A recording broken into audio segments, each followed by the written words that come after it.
Number 10. Live long enough to become the villain. Saigon isn't Saigon anymore, and while many great efforts were made to thwart the Viet Cong, the finger quote good guys lost. There's a little bit of irony in the story, however. Think about it for a second.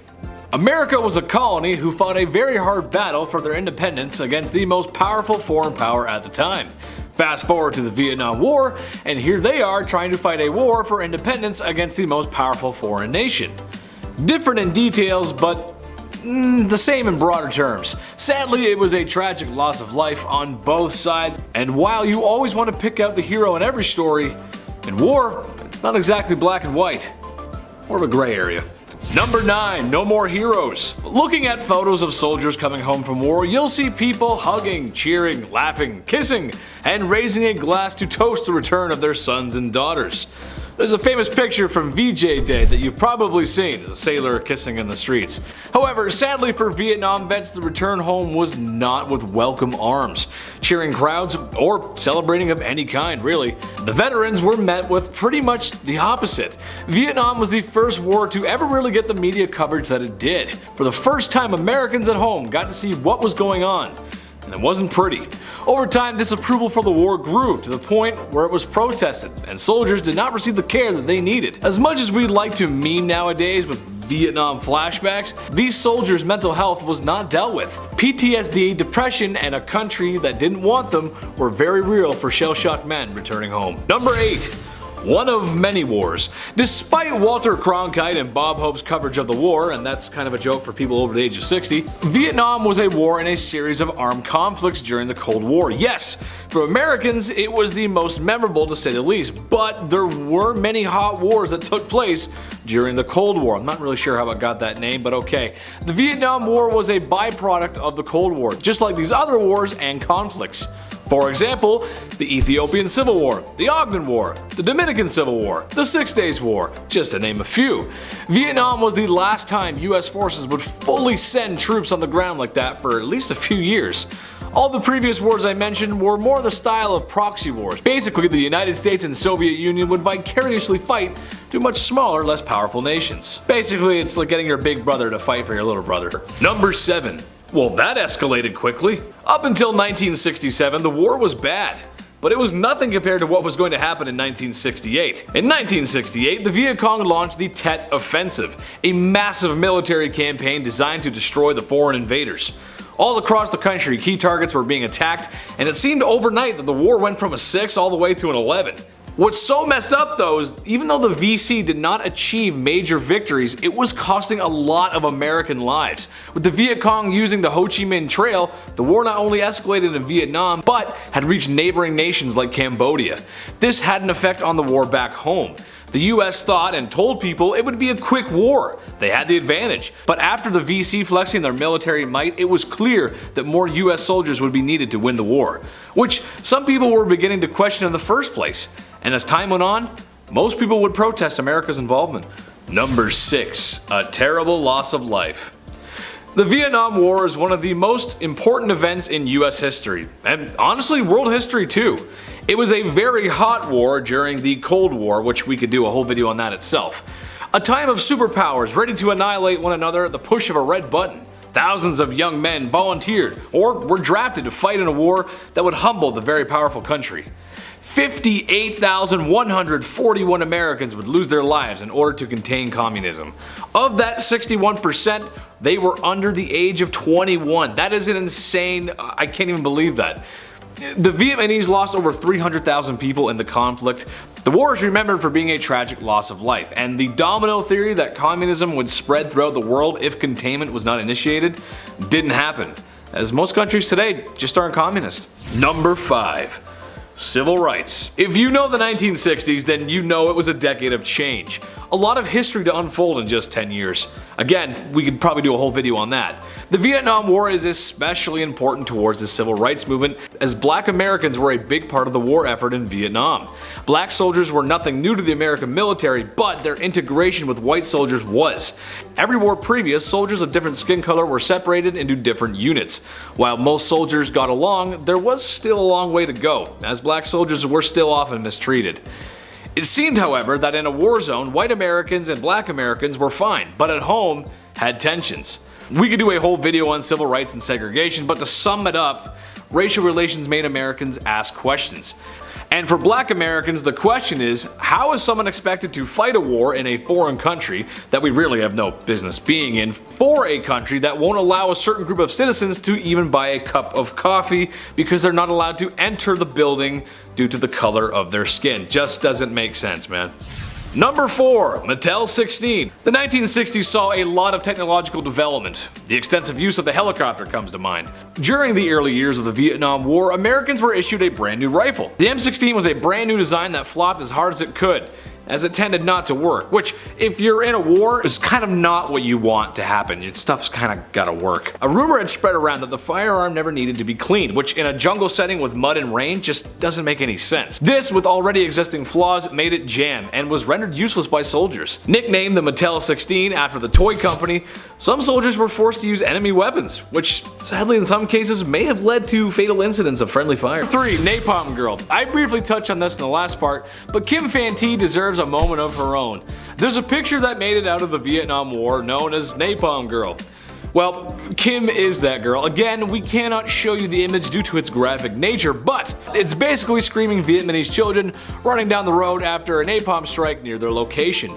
Unfortunately for Kim, she was an innocent victim of total war. Her clothes were burned off and her skin was severely damaged by napalm, leaving her with scars and reminders of a horrible past. Almost 50 years later, she's still around to tell the story, and how she used faith and forgiveness to forgive those that caused so much pain and destruction to her country and herself. The photograph of Kim is probably the most infamous image of the war, and maybe the 20th century, and is a part of the media coverage that helped inspire Americans to pull out of the war. Number 2. I don't think we're in Kansas anymore. Good old Tricky Dick had just become president, and he had a plan to end the war in Vietnam. But first, they had to invade Cambodia. Why Cambodia? Well, basically the Viet Cong had this genius idea of moving war goods, materials, and troops on the Ho Chi Minh Trail, but also moving through Cambodia, which at the time was neutral. The US just wasn't looking there at first. However, when it was realized it would be a tactical good decision to stop that from happening, for poor Tricky Dick, the invasion of Cambodia felt like he was furthering the war rather than trying to bring it to a close. To make matters worse, the Pentagon Papers were leaked, and it was discovered that America had increased involvement and not decreased. The people had had enough, and anti-war movements sparked across the country. It wasn't too long after this that they pulled out of Vietnam and Cambodia. Number 1. The music. A lot can be said about the Vietnam War, but if sitting through history classes and watching some old movies doesn't paint the picture, then sit down and have a listen to the music that was made during the conflict. A lot to do with counterculture at the time. Once the Vietnam War went into second gear, art began to have its take on the Far East conflict. Books, movies, plays, but nothing more reachable and mainstream as music. The Doors, Rolling Stones, Jimi Hendrix, and the classic CCR. If your thoughts of Vietnam don't feature Fortunate Son by CCR, is it really a thought about Vietnam? I say no. This is kind of disturbing, as when you compare to music one decade prior, it's completely different. Despite baby boomers causing havoc on minimum wage retail workers today, their music is pretty good and does a good job of depicting the emotions felt in such a grim situation. Yes, I love the music. I love the music of the American people. Number 10. Third-party involvement. You'd be forgiven if you thought the Vietnam War was a really bad war between the United States and Vietnam. Literally every book, movie, or depiction of the late 60s conflict is GIs in green walking through the jungle brush as Huey helicopters buzz over the tree canopies. Chaos surrounding as a Rolling Stones or other influential song from the era plays in the background. The camera pans out to show how thick the jungle is, as the soldiers are always looking for someone named Charlie. Wonder if they found him. Forrest Gump jokes aside, good movie, go see it. Yes, that is the Vietnam War for the US, but there were actually a few other countries involved, more than you might think. The Soviet Union and China were 100% supporting Vietnamese communists. The French years prior were trying to claim back an old colony, and Australia also sent soldiers to support the effort. And perhaps most strangely, South Korea sent soldiers to aid South Vietnam, so the same thing didn't happen to them. That's just a crazy mix, isn't it? Number 9. Are you done? If you ever find yourself getting captured by spooky, scary communists, maybe you should remember Doug Hegdel, a sailor who was blown overboard by a ship gun and washed ashore to probably the worst shore to wash up on in the 1960s. Maybe that or a nude beach full of hippies, I digress. Doug eventually found himself in a super friendly POW camp. Doug knew he was going to be in some trouble, and if he didn't think fast, was going to be subjected to torment that isn't appropriate for any YouTube or TV show on air. So, what did Doug do? A daring escape, you say? Eliminated all his enemies from the stealth that only a cardboard box could provide? Hang upside down with tri-light night vision goggles and wait for guards to walk by? No, my stealth gaming friends. He played dumb. Very dumb, in order to convince the enemy that he wasn't worth very much, so that in theory they would let him go. Not convinced, the Vietcong tried to get Doug to spew propaganda. Doug made a 5-head play and pretended he couldn't read. He pretended to be 3-head. After many efforts, the Vietcong declared him the incredibly stupid one. He was eventually released back to the US, where he gave some intel on the Vietcong that he remembered over his time locked up, which he remembered to the tune of Old MacDonald Had a Farm. Doesn't get any more American than that. Old MacDonald had a farm. Yeah, okay, anyway. Number 8, 360 all scope. Remember the days of Modern Warfare 2? Remember hitting those early spawn shots on high rise with the intervention? Yes, me too. Times have changed, and although the days of waking up early on Saturday morning to rip a little Call of Duty while your parents fight in the next room may be gone for me, they are not forgotten. I wasn't the best sniper out there, but I could hit a shot or two. However, no energy drink fueled YY ladder stall compares to the White Feather. Meet Carlos Hathcock, a sharpshooter from the Vietnam War whose accuracy would have Robin Hood questioning his bowstrings. He is credited with taking down a lot of enemies from quite a staggering distance away. However, his biggest claim to fame would be his Robin Hood splitting arrow moment. One day in the Vietnam jungle, he spotted an enemy sniper and terminated the threat. The thing is that Hathcock's bullet went through the enemy's scope and ended his sniping career. That's one heck of a shot. Mom, get the camera! Number 7, rainbow chemicals. Remember the last time when I talked about Agent Orange? Well, there was actually a whole rainbow of colored lethal chemicals used. Orange for trees, Agent Blue to destroy the rice supply, and a few other varieties and colors as well. They became known as the rainbow herbicides. The side effects of these chemicals were horrible, creating birth defects in children whose parents have been exposed. Many people still live with these conditions, and unfortunately, children born today still have birth defects. Clearly, this stuff is awful and should never be used again. I went to the chief's lab last night, and he took a look at the chemicals, and he said, that's not it. Number 5, helicopter war. Probably the most iconic iconography of the war is the Bell UH-1 Iroquois, or better known as the Huey. The Vietnam War was the first war to see extensive use of helicopters, and honestly, I'm not sure how Americans would have fought the war without them. One of the main reasons the Viet Cong were successful was because they knew the land, they knew the jungle, and used many tactics to their advantage. Oftentimes, the jungle being their best weapon of defense itself. Even though chemicals and napalm were being used to help unjungle the jungle, it's the extensive use and effectiveness of the Huey helicopter that gave America the technological edge it so needed. For anyone that was actually there, I can just imagine the relief of soldiers that they must have felt when seeing those green beauties come barreling out of the sky. The helicopters turned out to be a great design and was used for many years after the Vietnam War. Number 4, draft dodging. Grade 12, what a great time to be alive. You're about to graduate. All your friends are excited about spending one last summer together before everyone goes off to college. Maybe you'll spend some time down at the beach, go hang out at the mall, or maybe you'll find a summer fling at a summer party. Nice. And just as you were about to put those bell-bottom jeans on, your mom says you got a letter. Oh no. You just got drafted into the Vietnam War, and it looks like you'll be spending your summer looking for a guy named Charlie in the jungle. That's weird, I wonder where he is. This was a reality for many young Americans who found themselves looking at a piece of paper that either meant they could die in a jungle or be in trouble with the law. However, when option A and B suck, go for C. In this case, that was draft dodging. Americans who received the mandatory volunteer letter fled in decently large numbers to other countries so Uncle Sam couldn't have his way. Many ended up here in Canada. Number 3, high times in Vietnam, man. Peter Lemon was one of many soldiers in Vietnam whose efforts defending a US base with a machine gun and his bare hands earned him a Medal of Honor. Thing is, Peter Lemon wasn't a Yankee, he was a Canuck, born in Toronto. Becoming a patriot American and joining the war was part of his dream for some reason. What's so messed up about Peter, you ask? It's not about being Canadian in the American Army and really just doing very well. We're cool, I promise. But rather, it's his illusions of him fighting the war that quickly deteriorated. If you were around in the 60s and 70s, you probably took part in a little thing called grass. To say it was everywhere was an understatement, but I mean, hey, these guys were at war. They needed a break. His defense of the US base while under the influence of the devil's lettuce is where this point is getting to. Number 2, save the trees, man. Like I've mentioned before, the jungles of Vietnam were just as much as an enemy for the US soldiers as the communists were. Agent Orange was used to help unjungle the jungle, but it wasn't instant working and it took a few days to really kick in. Bulldozers were sent in after to help remove the trees. This for the US wasn't fast enough, and they needed a better answer. So it was time to militarize some serious logging equipment. A 97-ton tree crusher that made trees 50 feet tall crumble like saplings.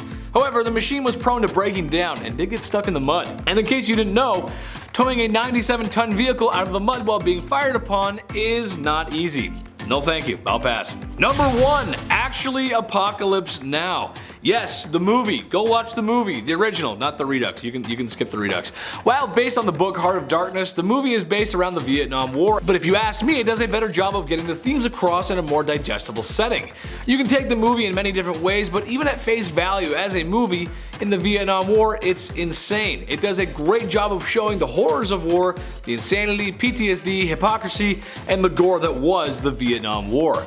A war that would leave America slightly embarrassed, as this was a time of great change all over the world. Couldn't recommend it enough though, seriously, go watch it. The horror. Number 10, Crying Wolf. The Gulf of Tonkin incident was a conflict between Vietnam and US forces in 1964. What's messed up about that is that 2 days later, it happened again. Actually, it didn't. Big prank. The second incident was fabricated by the US just to justify ramping up their presence in Vietnam. Sadly, it worked, as the next 8 years in Vietnam would end up being a total snipe storm for the US, as they would encounter problems abroad and at home. Thank goodness this is the only time the American government would ever lie about anything ever again, right? This was officially declassified decades later. Number 9, Agent Orange. The world agreed not to use chemical warfare after the First World War, as it was extremely cruel and lethal. So, you might be surprised that America used chemical weapons during the Vietnam War. Agent Orange, brought to you by the Dow Chemical Company, was a herbicide and defoliant dropped and sprayed from air vehicles to cut down the thick jungle brush. Viet Cong soldiers were excellent at living off the land and concealing themselves in the jungle. Bad guy hides in jungle, you remove the jungle. Makes sense. The chemical was extremely effective, but what's so messed up was the negative health side effects. Soldiers that were exposed to the chemical developed cancers years after the war. But what's even more crazy is how it affected the Vietnamese people. It created children with really bad health defects, and to this day there are many people who live with ill side effects of Agent Orange. That's just not right, man. That's wrong. That is so wrong, dude. Number 8, French Indochina. The US was not the first superpower trying to tame Vietnam. Vietnam used to be called French Indochina, and it used to be a colony of France. And when they no longer wanted to be a part of that, France came down to give them a piece of their minds. But you can probably guess how that went, considering the US was there 20 years later trying to do the same thing. While France was trying to keep a colony and the US was trying to stop communism from spreading to other countries, Vietnam was trying to fight for its independence, which is ironic for America because that's how they became a country. And yes, I know that the communist movement in Vietnam wasn't great by any standards, but the regime America was trying to put in place was no better. As much as France would have liked to keep Vietnam, times were changing, and there was no victory in sight, with or without American support. Number 7, Tall Courage. Richard Flaherty was unusual to most US soldiers deployed in Vietnam at the time. He was a short king, measuring in just short of 5 feet, which was the US requirement for soldiers at the time. His training proved that while he was short, he was just as effective as the other soldiers. Nicknamed the Mighty Mouse and the Giant Killer when in the field, his courage and efforts would see him join the famous 101st Airborne, where he was sent on search and destroy missions in the thick jungle brush. His efforts would eventually earn him a Silver Star, and would wind up in the very tough yet mysterious Green Berets. Never judge a book by its cover. Number 6. Yeah, of course I am the American. Larry Thorne was a soldier and a great leader for US forces training civilians in Vietnam. Distinguished with medals and wasn't afraid to get dirty. He helped defend a base from a Vietnamese attack, and if he wasn't there, it most likely would have gone FUBAR. However, that's not what's so messed up about Mr. Thorne. Larry was hiding something rather interesting. Being a little bit older, it made sense that he had been in the military for a while. However, it wasn't the US Army. Larry had fought in 2 other armies previously. The Finland Army, which was his home against the Soviets in the Winter War, and more disturbingly, fought with the German Waffen SS.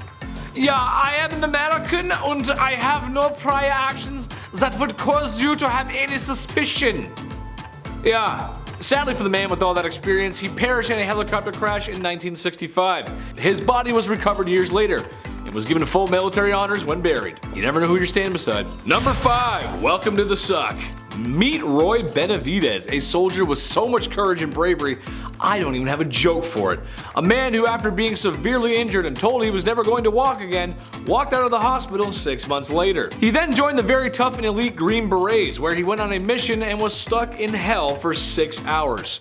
A group of Green Berets, including himself, had been pinned down by enemy fire and it wasn't looking too good. Most of the group, unfortunately, was severely injured or simply just not living anymore. Roy himself had sustained bullet wounds and had been stabbed by an enemy bayonet.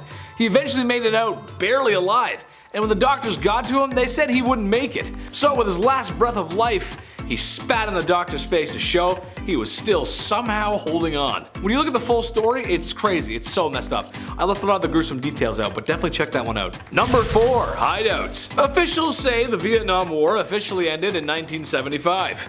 Officially. However, for many, there was much fighting to do. For Black Americans, the civil rights movement may have changed things, but there was still a long way to go. Vietnam had a communist utopia to unite and build, and many people simply had to recover from the casualties of war, injuries both physical and mental. However, for one father and son duo, this fighting lasted decades, literally. Ho Van Tan ran into the jungle with his 1-year-old son in 1972 after his village was destroyed by American bombs in Operation Rolling Thunder. Fearful that it would be the end of him and his family, he hid from the war. He hid for 40 years and wouldn't come out of hiding until 2013, when he was in his 80s and his son was in his 40s. The men were frail, malnourished, and had severely rotten teeth. Can you imagine what it would be like to live without any technology for 40 years and then to come out of the jungle and find smartphones everywhere? It's just such a polarizing idea. Messed up, man, messed up. Number 2. GI Kebab. While the Viet Cong may not have won many battles against the US, they were still formidable fighters. They had the lay of the land and laid traps everywhere. From 1965 to 1970, 11% of American casualties were related to Viet Cong placed traps. What's so messed up in that is that in a modern war with modern technology, a lot of the traps the Viet Cong were using were something out of the Stone Age, but still deadly. Improvised explosives, swinging spiked balls, tripwires, single shot cartridges, and snake pits right out of Indiana Jones. I can't even believe that's real. But the most effective were punji pits, or punji sticks. A large hole is dug and bamboo spikes are placed at the bottom. Then, out of pure evil, urine or human excrement is put on the spikes.